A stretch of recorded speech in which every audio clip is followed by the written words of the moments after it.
January 29th, Exodus 30 through 32. Exodus 30. Make an altar of acacia wood for burning incense. It is to be square, a cubit long and a cubit wide, and 2 cubits high, its horns of one piece with it. Overlay the top and all the sides and the horns with pure gold, and make a gold molding around it. Make 2 gold rings for the altar below the molding, 2 on each of the opposite sides, to hold the poles used to carry it. Make the poles of acacia wood and overlay them with gold. Put the altar in front of the curtain that shields the Ark of the Covenant Law, before the atonement cover that is over the tablets of the Covenant Law, where I will meet with you. Aaron must burn fragrant incense on the altar every morning when he tends the lamps. He must burn incense again when he lights the lamps at twilight, so incense will burn regularly before the Lord for the generations to come. Do not offer on this altar any other incense or any burnt offering or grain offering, and do not pour a drink offering on it. Once a year, Aaron shall make atonement on its horns. This annual atonement must be made with the blood of the atoning sin offering for the generations to come. It is most holy to the Lord. Then the Lord said to Moses, when you take a census of the Israelites to count them, each one must pay the Lord a ransom for his life at the time he is counted. Then no plague will come on them when you number them.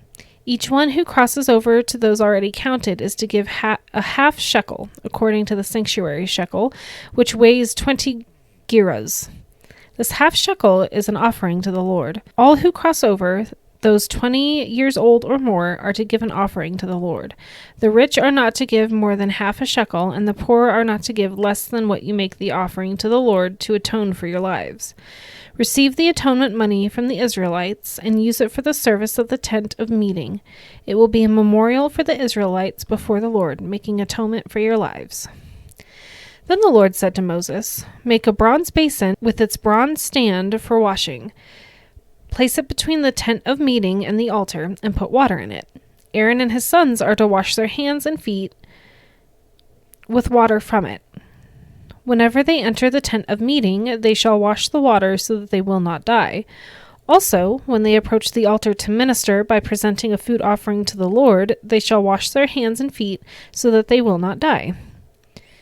This is to be a lasting ordinance for Aaron and his descendants for the generations to come. Then the Lord said to Moses, take the following fine spices, 500 shekels of liquid myrrh, half as much, that is 250 shekels, of fragrant cinnamon, 250 shekels of fragrant calamus, 500 shekels of cassia, all according to the sanctuary shekel, and a hin of olive oil. Make these into a sacred anointing oil, a fragrant blend, the work of a perfumer. It will be the sacred anointing oil.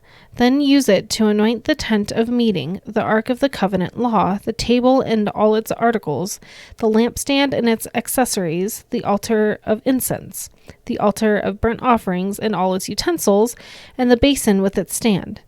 You shall consecrate them so they will be most holy, and whatever touches them will be holy. Anoint Aaron and his sons and consecrate them so that they may serve me as priests. Say to the Israelites, this is to be my sacred anointing oil for the generations to come.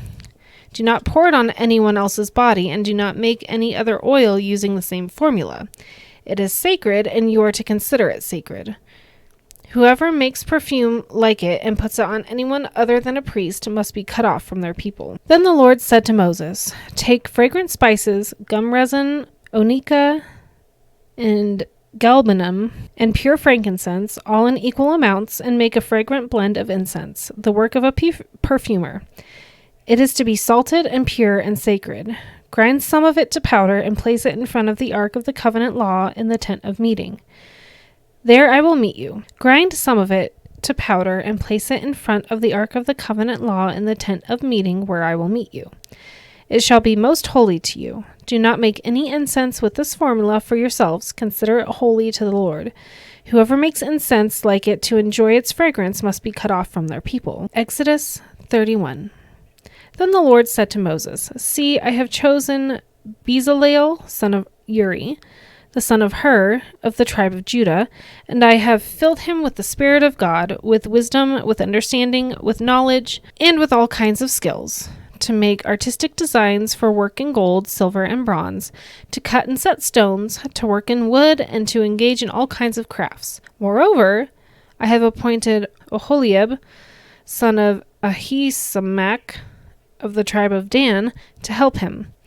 Also, I have given ability to all the skilled workers to make everything I have commanded you: the tent of meeting, the ark of the covenant law with the atonement cover on it, and all the other furnishings of the tent, the table and its articles, the pure gold lampstand and all its accessories, the altar of incense, the altar of burnt offerings and all its utensils, the basin with its stand, and also the woven garments, both the sacred garments for Aaron the priest and the garments for his sons when they serve as priests, and the anointing oil and fragrant incense for the holy place. They are to make them just as I commanded you. Then the Lord said to Moses, "Say to the Israelites, you must observe my Sabbaths. This will be a sign between me and you for the generations to come, so you may know that I am the Lord who makes you holy.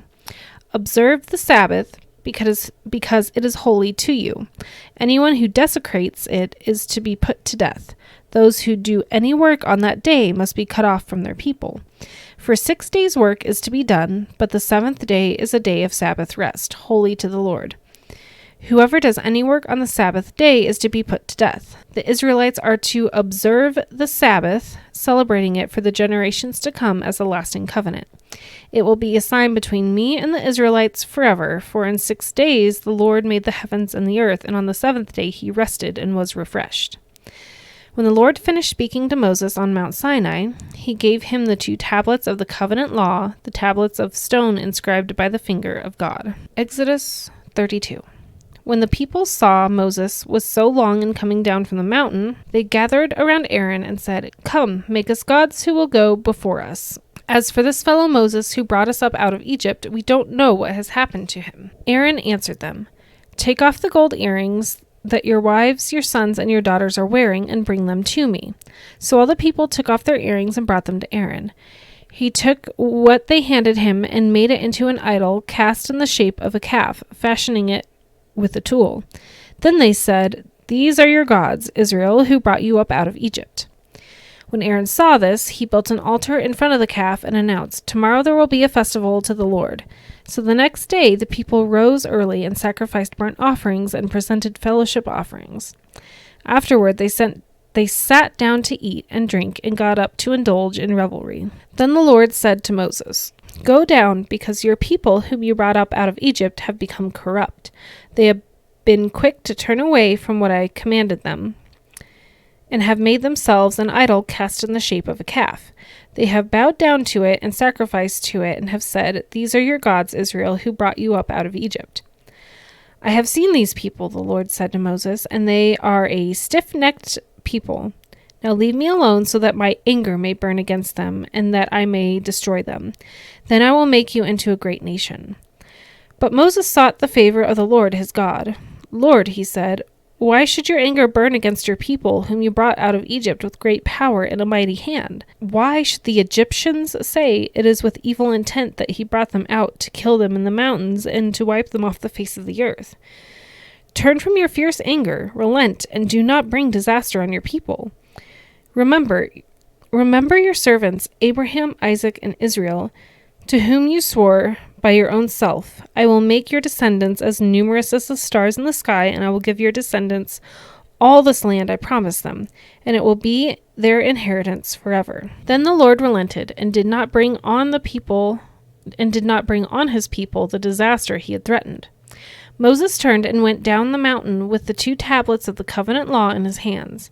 They were inscribed on both sides, front and back. The tablets were the work of God. The writing was the writing of God, engraved on the tablets. When Joshua heard the noise of the people shouting, he said to Moses, "There is the sound of war in the camp." Moses replied, "It is not the sound of victory, it is not the sound of defeat. It is the sound of singing that I will hear." When Moses approached the camp and saw the calf and the dancing, his anger burned, and he threw the tablets out of his hands, breaking them into pieces at the foot of the mountain. And he took the calf the people had made and burned it in the fire. Then he ground it to powder, scattered it on the water, and made the Israelites drink it. He said to Aaron, "What did these people do to you, that you had led them into such great sin?" Do not be angry, my lord, Aaron answered. You know how prone these people are to evil. They said to me, make us gods who will go before us. As for the fellow Moses who brought us up out of Egypt, we don't know what has happened to him. So I told them, whoever has any gold jewelry, take it off.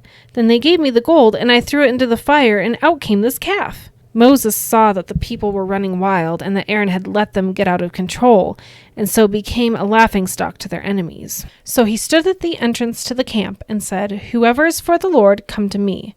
And all the Levites rallied to him. Then he said to them, this is what the Lord, the God of Israel, says. Each man strap a sword to his side. Go back and forth through the camp from one end to the other, each killing his brother and friend and neighbor. The Levites did as Moses commanded, and that day about 300 of the people died. Then Moses said, you have been set apart to the Lord today, for you are against your own sons and brothers, and he has blessed you this day. The next day Moses said to the people, you have committed a great sin, but now I will go up to the Lord. Perhaps I can make atonement for your sin. So Moses went back to the Lord and said, oh, what a great sin these people have committed.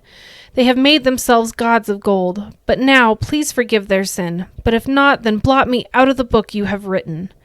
The Lord said to Moses, whoever has sinned against me, I will blot out of my book. Now go, lead the people to the place I spoke of, and my angel will go before you.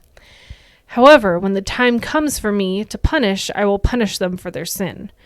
And the Lord struck the people with a plague because of what they did with the calf Aaron had made.